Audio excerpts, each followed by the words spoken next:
Suhu udara belakangan makin panas saja. Kira-kira apa sih penyebabnya? Ya, simak diskusi bersama Skolastika Sylvia berikut ini.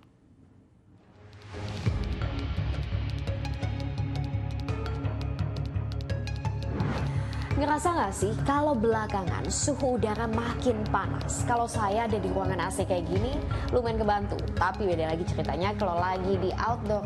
Wah, bisa meleleh. Video viral warga ini bahkan sampai menunjukkan saking panasnya bisa goreng telur nggak pakai api kompor tapi cuma pakai panas matahari. Duh, apa ya penyebabnya suhu udara makin panas? Bukannya harusnya udah masuk musim penghujan? Kita diskusi. Suhu udara makin panas, yes valid, bukan cuma perasaan semata. Saya cek suhunya di kawasan Jakarta Pusat siang ini ternyata adalah 33 derajat Celcius. Tapi ini cukup terbantu nih karena cuaca siang ini cukup berawan. Lalu gimana dengan warga yang nggak punya pilihan mau nggak mau harus beraktivitas outdoor? Panas banget Mbak, panas banget. Harusnya sih ini ya udah mulai buat musim hujan ya, tapi ini lumayan. Udah pakai kipas, pakai AC tetap masih tetap nggak ngaruh ya? Nggak ngaruh kayaknya. Panas banget. Biasanya juga maksudnya hujan kan, kalau hujan kan biasanya suhu tuh jadi dingin atau gimana gitu. Kalau ini nggak, jadi panas, tetap panas aja. Panas. Iya, panas banget apalagi di Bekasi kan. Oh iya. Iya. Suhu udaranya masuk akal nggak menurut kamu? Enggak, kayak malam aja udah panas banget itu loh. Dari pagi sampai malam panas ya? Iya, masih malam padahal udah pakai AC, pakai kipas juga tetap masih terasa panas. ya? Iya. Memasuki awal November, sebagian wilayah tanah air mengalami masa peralihan musim. Agak telat ya, karena biasanya sudah musim hujan. Peralihan atau pancaroba ini ditandai dengan hujan singkat yang terjadi sore sampai malam hari dan diawali dengan udara panas terik di pagi sampai siang hari. Pertanyaannya, kenapa ya musim hujan nggak kunjung datang? Ini penjelasan BMKG. Karena masih terpantau adanya siklon tropis dan tekanan rendah juga di wilayah belahan bumi utara di sekitar Filipina, kemudian yang namanya siklon tropis Kongre.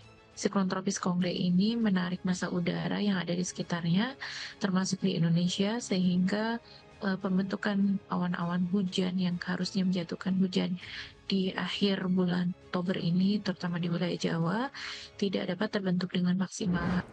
Gak cuma siklon tropis, ada juga faktor pergerakan semu matahari di belahan bumi selatan yang membuat wilayah Jawa, Bali, dan Nusa Tenggara terkena paparan sinar matahari langsung. Minimnya tutupan awan di atmosfer juga membuat panas yang makin terasa. Bahkan saking panasnya, viral video warga menggoreng telur gak pakai api kompor tapi pakai panas matahari. Aneh tapi nyata, warga di Kampar Riau sampai-sampai bisa menggoreng telur di wajan tanpa api. Wajan berisi minyak goreng dipanaskan di halaman rumah tanpa api kompor, telur mata sapi matang sempurna. Ya, kalau melihat suhu maksimum harian saat ini, suhu terpanas melanda wilayah Nusa Tenggara Timur. Sementara kota-kota lain di Pulau Jawa, suhu maksimumnya berkisar antara 34 sampai 36,8 derajat Celcius. Tapi nggak cuma Jakarta dan sejumlah wilayah Indonesia, cuaca panas ini juga melanda belahan bumi lain. Musim panas di wilayah Sind, Pakistan mencapai suhu 47 derajat Celcius. Global warming membuat Pakistan mengalami peningkatan suhu udara hingga hampir 5 derajat Celcius.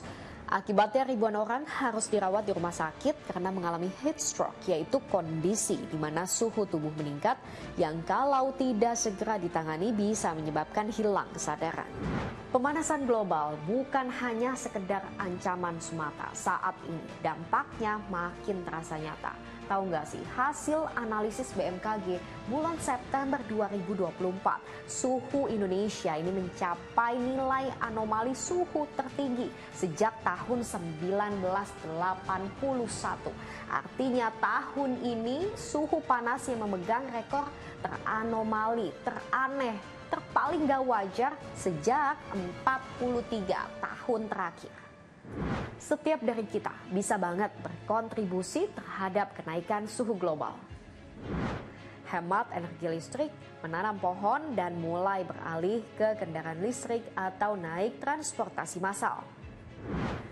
Bumi jelas nggak baik-baik aja. Kalau kitanya terus apatis, apa kabar bumi untuk anak cucu kita nanti? Jadi daripada ngeluh soal panas berkepanjangan, apa nih yang udah kita buat dan lakukan sebagai bagian dari solusinya? Makasih udah diskusi.